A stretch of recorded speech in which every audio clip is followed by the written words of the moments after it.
I used to always be a Fenty Beauty Eaze Drop shade 17. I was always this shade for like 4 years, but I this started to look like not as natural. Like I felt like I had to do more work to like blend it in like around my face. Like it was making this look just lighter, and then once you got off of the makeup, like it just wasn't looking like my skin tone anymore. So then I went into Sephora and I got reshade match, and then I found out I became a shade 20. So 17 and 20, they're like very close.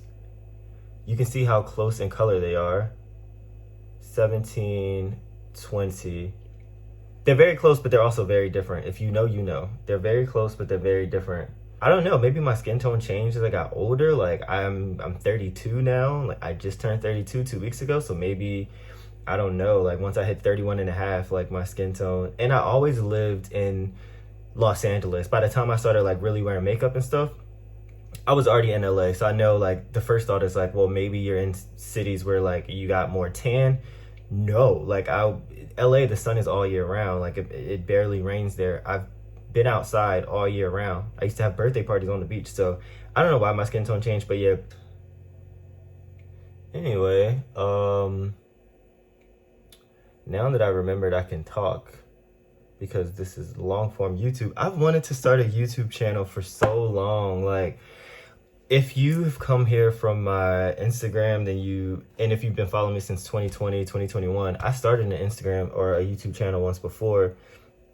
I was in my own head about it. Like when I started my YouTube channel before, I only wanted to put out videos that were like heavily produced. Like I hired videographers and editors. So like the first 2 videos on my channel you'll see of those photo shoots, that was me actually really having photo shoots for my brand. But I also hired separate teams to like come behind the scenes and film content for my YouTube. And you know, eventually that's a lot of production, that's a lot of money. And just like now I'm just like, I just set the phone up and press record. Like I'm not even using my I think it's a Canon. My Canon that I bought in 2020, like that GX7 Mark whatever, I'm not even using that. I'm literally just using my phone. For me, it's about like, I gotta make things feel seamless to my life. And that includes my content, both like just on Instagram and now YouTube, whatever. It just gotta be easy. So I just put my phone up and press record. Also, like the title of this video says, it's Seoul Fashion Week. I've been having so many firsts in Korea, and I just got here 2 months ago. Today is day 59. So by the time you guys see this video, yeah, I'll have been in Korea for a full 2 months. Yeah, I already got invited to Seoul Fashion Week. So today, a brand invited me to one fashion show, which is, I mean, it's amazing for me. I'll take what I can get. Like, I'm an American now in Korea. I only have 10,000 followers on Instagram as of today. Like I'm not anyone like hugely of status that they would have known before I got here. And so the fact that a brand invited me to a show already, I'm like really, really proud about. And then after that, this like influencer community type of thing, shout out to Nuri Lounge, they invited me to a dinner to meet like their, like, I guess, founder of the community group and app and program and all that good stuff. And meet some other influencers that are here in Korea. So that'll be cool. And then another fashion brand invited me to their after party tonight. I'm like, we about to have a full day. Yo, tinted moisturizers really do the damn thing. Like it's not as thick as a foundation, but like I think that's better. It's not thick like a foundation, but it definitely gives coverage. Like you can see the difference.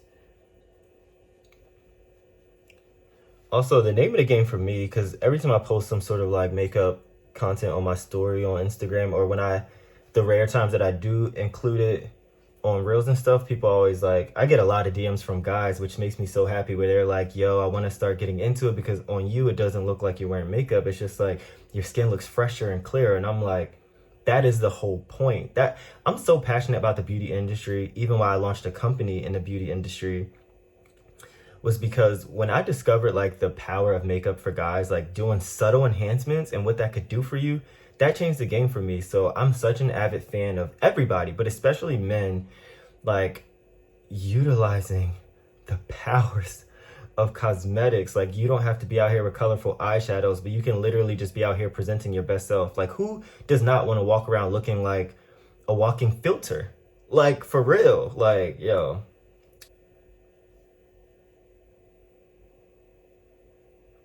And if there's any guys watching this, you do not need a brush. Like, I used to only use these little sponge things, like real quick. Little cosmetic stuff, little sponge stuff, and be out. Now, because I you know, maybe again, because I'm getting older, and there's like specific things I like to target, a brush kind of like gets the blend better for me. But you can keep it simple. That was Fenty Eaze Drop is the base of choice for me. That's like my tinted moisturizer that I use as a foundation. And then the concealer I use is the Dior Skin Forever. I don't really know how to do this thing, but this is what people do on TV. So I recently been put onto this as I was looking for a new concealer before moving to Korea, because also, fun fact, which may not be surprising to you, Korean beauty products, cosmetics, like the coverage cosmetics, do not have my skin tone, like at all.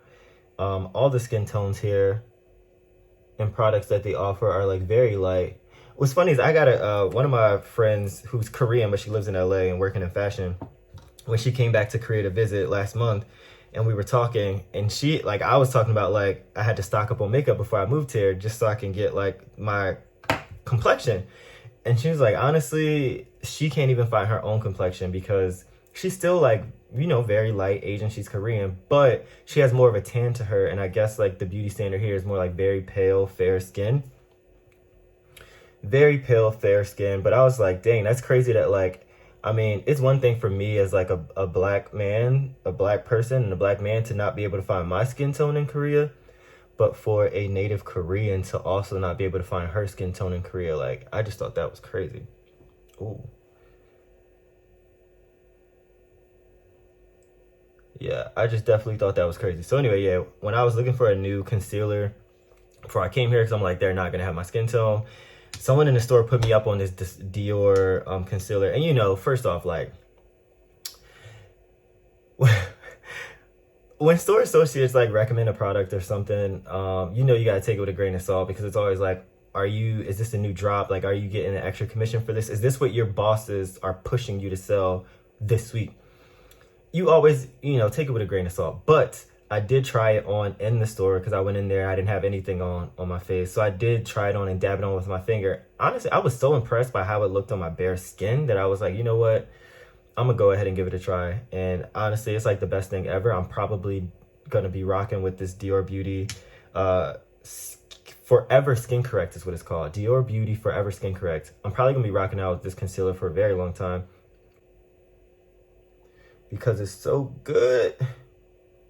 And it's not like a concealer that looks like super like, oh, there's something there. That's why like I can use it on like my lazy boy no makeup no makeup days, because I can just use it by itself and it still will blend into my skin.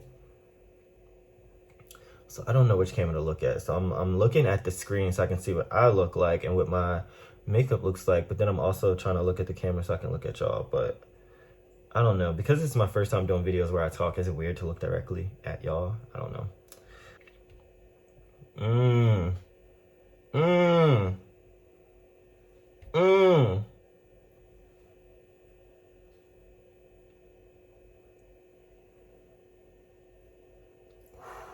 Oh, yes. Finale. This setting spray I've been using for like ever. Urban Decay All Nighter. They also have many different kinds. I use the Ultra Glow, but they like literally this Urban Decay long lasting makeup setting spray. They have like 5 or 6 different kinds. I honestly don't know what all the different kinds mean, but I always use the Ultra Glow because it just sounded good to me. Like, I want to glow. And also, like, if you notice, I don't like to use powder, like setting powders, because I feel like every time I use a setting powder, then it becomes very obvious that I've done something to my face. Like, my face looks so matte. So if you guys have any recommendations for a setting powder that does not make your face look super matte and super just dry, please let me know. But yeah, as of right now, I've never found a setting powder that I've been happy with. So I just don't use setting powders at all. after I'm finished with like my makeup, I just use setting spray. So yeah.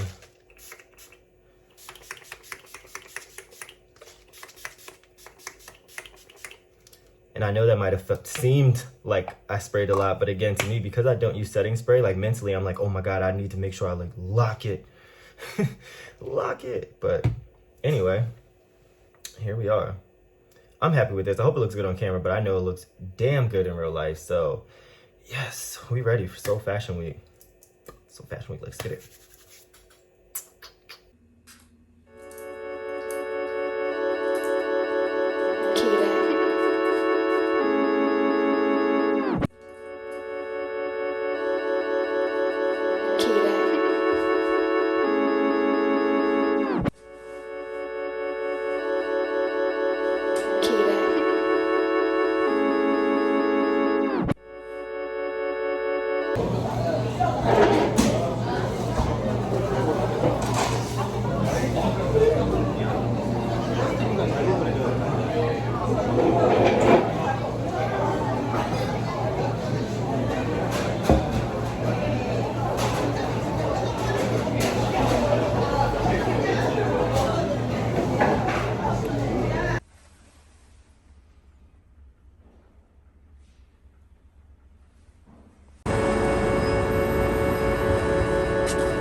for like Instagram and also for YouTube.